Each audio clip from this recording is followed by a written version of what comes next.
ரூ. 95,000 விலையில பார்த்தீங்க அப்படின்னா சிஎன்ஜி பைக், அதுவும் உலகத்தின் முதல் சிஎன்ஜி பைக். ஸோ பஜாஜ் பார்த்தீங்க அப்படின்னா வெறும் ரூ. 95,000 விலையில பார்த்தீங்க அப்படின்னா சிஎன்ஜி பைக்கை வந்து லான்ச் பண்ணியிருக்காங்க.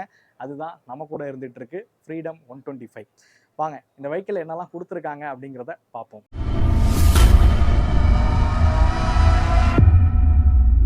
ஆக்சுவலாக வீலர்ஸ் வீடியோக்குள்ளே போகிறதுக்கு முன்னாடி ஒரு முக்கியமான இன்ஃபர்மேஷன். கிட்டத்தட்ட ஒரு 100க்கும் மேலே மீடியா பர்சன்ஸ் வந்து வந்திருக்காங்க. பட் வெஹிக்கிள் ரொம்ப கம்மியாக இருக்குது. ஒவ்வொரு வண்டிக்கு பின்னாடி இருங்க நான் காமிக்கிறேன். வண்டிக்கு பின்னாடியும் பார்த்தீங்க அப்படின்னா ஒரு 10-15 பேர் நின்று தான் வீடியோ எடுத்துகிட்டு இருக்கோம். ஸோ வீடியோ கொஞ்சம் அர்ஜென்ட்டாக பேசியிருந்தால் தப்பாக எடுத்துக்காதீங்க.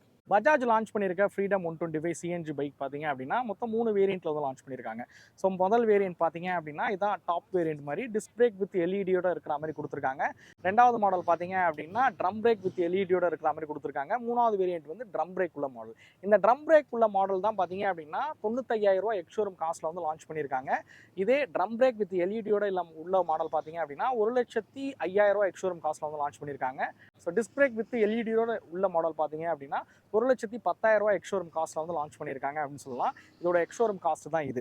ஸோ இந்த வெஹிக்கிள் பார்த்தீங்க அப்படின்னா மொத்தம் 5 விதமான கலர் ஆப்ஷன்ஸில் வந்து லான்ச் பண்ணியிருக்காங்க அப்படின்னு சொல்லலாம். டூயல் டோன் கலர் 5 விதமான டூயல் டோன் கலர்ஸ் வந்து லான்ச் பண்ணியிருக்காங்க. நீங்கள் ஸ்டாண்டர்ட் வேரியன்ட் போனீங்கன்னா, அதாவது டிஸ்க் பிரேக் இல்லாத மாடல் ட்ரம் பிரேக் உள்ள மாடல் போனீங்க அப்படின்னா 2 கலரில் வந்து லான்ச் பண்ணியிருக்காங்க. மித்ததுக்கு பார்த்தீங்க அப்படின்னா 5 விதமான கலர் ஆப்ஷன்ஸ் வந்து கொடுக்குறாங்க. கலர்ஸ் எல்லாமே பார்க்குறதுக்கு ரொம்பவே சூப்பராகவே இருக்குது அப்படின்னு சொல்லுவேன். ஸோ இதுதான் ஃப்ரீடம் 125ஓட டிசைன். ஸோ டிசைன் எப்படி இருக்குது அப்படின்றத பாருங்கள். ஆக்சுவலாக நான் லான்ச்சிங் ஈவெண்ட்டில் வந்து பார்க்கும்போது உண்மையிலேயே ரொம்ப பிடிச்சிருக்கு அப்படின்னு தான் சொல்லணும். நான் லீக்டு இமேஜஸ்லாம் வச்சு பார்க்கும்போது இந்த வெஹிக்கிள் வந்து பார்க்க கொஞ்சம் நல்லா இருக்காதோ அப்படின்ற மாதிரி இருந்துச்சு. ஏன்னா ஃபியூல் டேங்க்லாம் வந்து ரொம்ப சின்னதாக இருக்கிற மாதிரி வந்து கொடுத்துருக்காங்க. ஏன்னா இத்தினொன்று டேங்காக இருக்குது, சீட்டு வேறு இவ்வளோ லென்த்தாக இருக்கே அப்படின்ற மாதிரி நான் ஃபீல் பண்ணேன். பட் ரியலி நேரில் பார்க்குறதுக்கு டிசைன் வந்து நல்லாவே இருக்குது அப்படின்னு சொல்லலாம். ஹெட்லைட்ஸ் பொறுத்த வரைக்கும் ஒரு எல்இடி ஹெட்லைட் செட்டப் வந்து பயன்படுத்தியிருக்காங்க.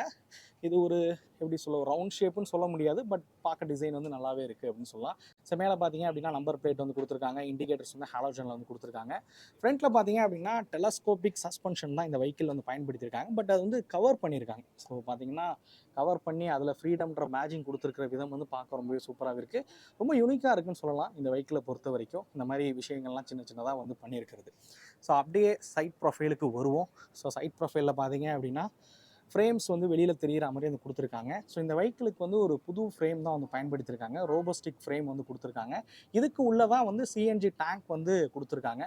ஸோ சிஎன்ஜி டேங்க் பார்த்தீங்க அப்படின்னா இந்த ஃப்ரேம் 2 ஃப்ரேமுக்கு நடுவில் வந்து சிஎன்ஜி டேங்க் வந்து கொடுத்துருக்காங்க. ஸோ 2 kg இருக்கக்கூடிய சிஎன்ஜி டேங்க் வந்து கொடுத்துருக்காங்க அப்படின்னு சொல்லலாம். சீட் வந்து ரொம்ப லென்த்தான ஒரு சீட்டாக வந்து கொடுத்துருக்காங்க. ஸோ இவங்க ஈவெண்ட்டில் என்ன சொல்லியிருந்தாங்க அப்படின்னா, நீங்கள் 4 பேர் கூட இந்த சீட்டில் வந்து உட்காந்து போகலாம் அப்படின்றது போல் வந்து சொல்லியிருந்தாங்க. பட் அது சேஃப் கிடையாது, 4 பேர்லாம் போகக்கூடாது. ஸோ வீட்டில் ஹஸ்பண்ட் அண்ட் ஒய்ஃப் இருக்கீங்க அப்படின்னா குழந்தைங்கள மடியில் உட்கார வச்சுட்டு போகாமல் மேபி அவங்களையும் இந்த சீட்டில் உட்கார வச்சுட்டு போகலாம் அப்படின்றது போல் சொல்லியிருந்தாங்க. பட் ஓகே அப்படின்னே சொல்லலாம். ஸோ நான் உட்காந்து காட்டுறேன். என்னோடய ஹைட் வந்து 5.8. சீட் வந்து நல்லா அகலமாகவே இருக்குது, நல்லா கம்ஃபர்டபுளாக இருக்குது அப்படின்னு சொல்லலாம் உட்கார்றதுக்கு. பட் என்னோடய ஹைட்டுக்கு 2 காலையும் வந்து தாராளமாக கீழே வைக்க முடியுது. ஸோ அந்த லெவலுக்கு அட்வைஸபிள் கிடையாது ஃப்ரண்ட்டில் குழந்தைங்கள்லாம் வச்சு ட்ராவல் பண்ணுறது. பட் ஃப்ரண்ட்டில் குழந்தைங்களை வச்சு ட்ராவல் பண்ணுறீங்க அப்படின்னாலும் அவங்களுக்கும் இந்த இடத்துல ஒரு ஸ்பேஸ் இருக்குன்னே சொல்லலாம். ஸோ அந்த லெவலுக்கு ஒரு லென்த்தான ஒரு சீட்டாக தான் வந்து கொடுத்துருக்காங்க. ஸோ சீட்டிங் கம்ஃபோர்ட் வந்து பெட்டராகவே இருக்குது.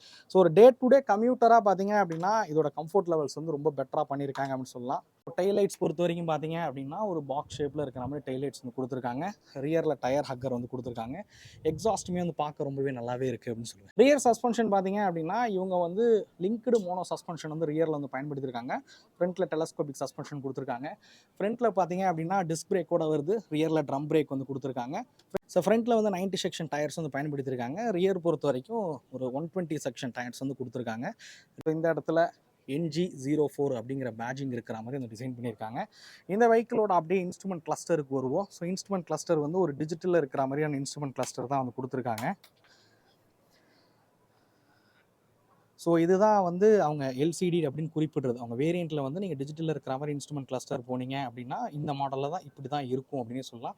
இதில் பார்த்தீங்க அப்படின்னா உங்களுக்கு வந்து ஸ்பீடாக இருக்கட்டும், ஆர்பிஎம்மாக இருக்கட்டும், கிலோமீட்டராக இருக்கட்டும், டைமாக இருக்கட்டும், இது எல்லாமே தெரிகிற மாதிரி வந்து கொடுத்துருக்காங்க. ஸ்விட்சஸ் பொறுத்த வரைக்கும் பார்த்தீங்க அப்படின்னா சிஎன்ஜிக்கும் பெட்ரோலுக்கும் வந்து தனி ஸ்விட்ச் வந்து கொடுத்துருக்காங்க. நீங்கள் சிஎன்ஜியில் வேணால் போட்டுக்கலாம். கால்ஸ் அட்டன் பண்ணுறதுக்கான பட்டன்ஸ் இருக்குது. ஹை பீம், லோ பீமாக இருக்கட்டும், இண்டிகேட்டர்ஸாக இருக்கட்டும், ஹாரனாக இருக்கட்டும், இது எல்லாமே இருக்கிற மாதிரி வந்து கொடுத்துருக்காங்க. டேங்க் எப்படி இருக்குது அப்படின்றத காமிக்கிறேன். ஸோ இதுதான் வந்து பெட்ரோல் ஃபில் பண்ணுறதுக்கான டேங்க்கு. 2 லிட்டர் ஃபியூல் டேங்க் வந்து கொடுத்துருக்காங்க. இது வந்து சிஎன்ஜி ஃபில் பண்ணுறதுக்கானது. நீங்கள் சிஎன்ஜி போட்டிங்க அப்படின்னா இதில் தான் வந்து ஃபில் பண்ணுற மாதிரி இருக்கும். ஸோ ஒரு 2 கேஜி சிஎன்ஜி டேங்க் வந்து கொடுத்துருக்காங்க உள்ளே வந்து. ஸோ என்னென்னா இந்த மாதிரியான பைக்ஸ், சிஎன்ஜி பைக்ஸாக இருக்கட்டும், இவி பைக்ஸாக இருக்கட்டும், அதை வந்து நார்மலாக இருக்கிற மாதிரி பைக்காக ஒரு டிசைன் பண்ணுறது கொஞ்சம் கஷ்டம் அப்படின்னு சொல்லலாம். ஸோ இவ்வளோ நாள் ஏன் சிஎன்ஜி பைக்ஸு, எல்பிஜி பைக்ஸ்லாம் வரலை அப்படின்னா, இந்த மாதிரி சிலிண்டரை வந்து பேக் பண்ணுறதுல கொஞ்சம் கஷ்டம் இருக்கும். பட் இவங்க பரவாயில்ல, கரெக்டாக இந்த சிலிண்டரை வந்து பேக் பண்ணியிருக்காங்க அப்படின்னு சொல்லலாம். இந்த பைக்கோட வெளியில் இந்த டேங்க் தெரியாத மாதிரி கொடுத்துருக்கிறது மேஜர் பாசிட்டிவ் அப்படின்னு சொல்லுவேன். ஸோ இந்த வெஹிக்கிளில் பயன்படுத்தியிருக்கக்கூடிய இன்ஜின் பார்த்தீங்க அப்படின்னா ஒரு 125 சிசி கொண்ட இன்ஜின் வந்து கொடுத்துருக்காங்க. அதிகபட்சமாக 9.5 பிஎஸ் பவரும் 9.7 நியூட்டன் மீட்டர் டார்க் வந்து ப்ரொடியூஸ் பண்ணுற வகையில் வந்து கொடுத்துருக்காங்க. மித்த 125 சிசியோட கம்பேர் பண்ணும்போது கிட்டத்தட்ட அந்த பவர் அண்ட் டார்க்ஸுக்கு மேட்ச் பண்ணியிருக்காங்க அப்படின்னு சொல்லலாம். மித்த 125 ஏன் பஜாஜோட பிளாட்டினாவே எடுத்துக்கிட்டிங்கனாலும் சரி, இல்லை சிடி 110 125 போனீங்கனாலும் சரி, அது ஒரு 11 நியூட்டன் மீட்டர் டார்க்கு, அப்புறம் 10 அந்த ரேஞ்சில் வந்து பவர் வந்து ப்ரொடியூஸ் பண்ணோம். கிட்டத்தட்ட அதுக்கு ஈக்குவலான ஒரு பவர் அண்ட் டார்க்கில் வந்து கொடுத்துருக்கிறது major positive side. 5 speed gear பாக்ஸில் வந்து கொடுத்துருக்காங்க. ஸோ இந்த வெஹிக்கிள் இப்போதைக்கு நம்மளால் ஓட்டி பார்க்க முடியாது, பட் ஸ்டார்ட் பண்ணி மட்டும் பார்ப்போம் எக்ஸாஸ்ட் எப்படி இருக்குது அப்படின்னு. நம்ம அப்படியே எக்ஸாஸ்ட் நோட்டு கேட்டுருவோம்.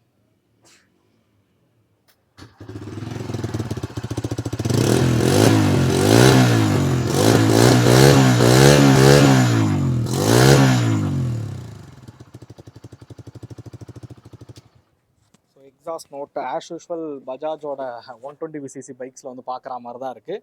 ஸோ ரொம்ப நல்லாவே பண்ணியிருக்காங்க அப்படின்னு சொல்லலாம் டிசைன் விஷயத்தில். இன்ஸ்ட்ருமெண்ட் கிளஸ்டர் வந்து கனெக்டட் இன்ஸ்ட்ருமெண்ட் கிளஸ்டராக வந்து கொடுத்துருக்காங்க. கால்ஸ் நோட்டிஃபிகேஷன்லாம் வந்தால் இதில் நீங்கள் வந்து தாராளமாக வந்து பார்க்க முடியும் அப்படின்னு சொல்லுவேன். ஆக்சுவலாக இந்த பைக்கை வந்து நம்ம வந்து ஓட்டி பார்க்கல.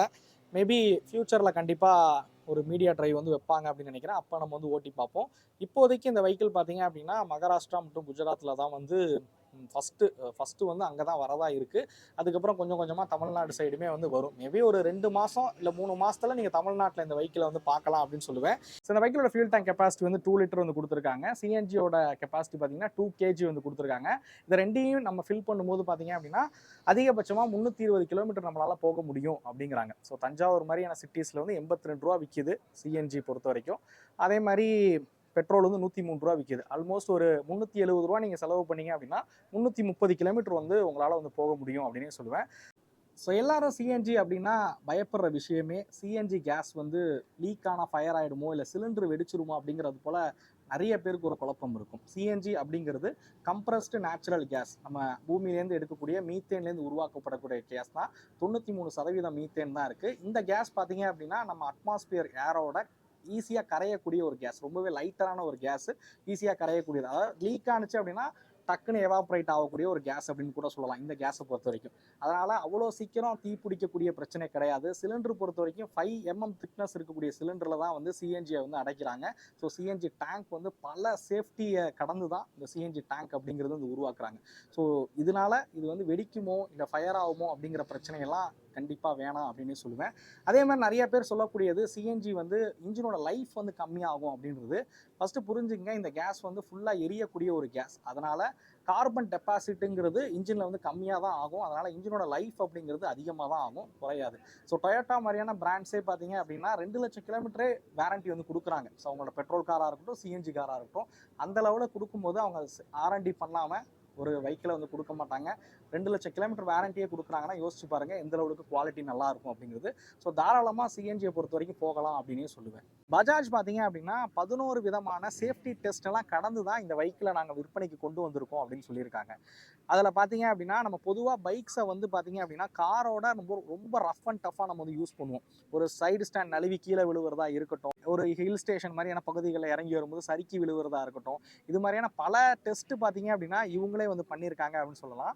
கிட்டத்தட்ட வீடியோவில் காமிச்சிருந்தாங்க. ஒரு லாரி மேலே ஏறி இறங்கினாலுமே ஸோ சிஎன்ஜி டேங்க்குக்கும் சரி அதோட வேல்வு ப்ரெஷர் கேஜி இதெல்லாம் வந்து எந்த பாதிப்பும் வராது, அந்த லெவலுக்கு வந்து ப்ரொடெக்ட் பண்ணி தான் இந்த வெஹிக்கிள் வந்து உருவாக்கியிருக்கோம் அப்படின்னாங்க.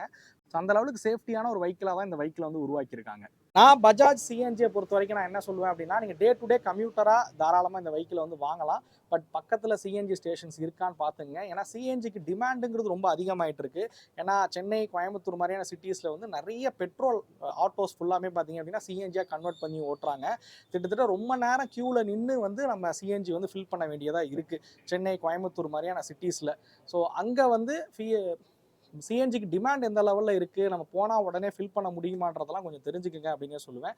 அப்படி தெரிஞ்சுக்கிட்டு உங்களுக்கு செட் ஆனால் தாராளமாக நீங்கள் சிஎன்ஜி பைக் வந்து வாங்கலாம் அப்படிங்க சொல்லுவேன். ஸோ இந்த வீடியோ உங்களுக்கு பிடிச்சிருக்கும் அப்படிங்கிறத நம்புறேன். இந்த வீடியோ பற்றின கருத்துக்களை மறக்காமல் கமெண்ட் பண்ணுங்கள். அடுத்த வீடியோவில் சந்திக்கும் வரை தமிழ் வீல்ஸ் மணிகண்டன். நன்றி, வணக்கம்.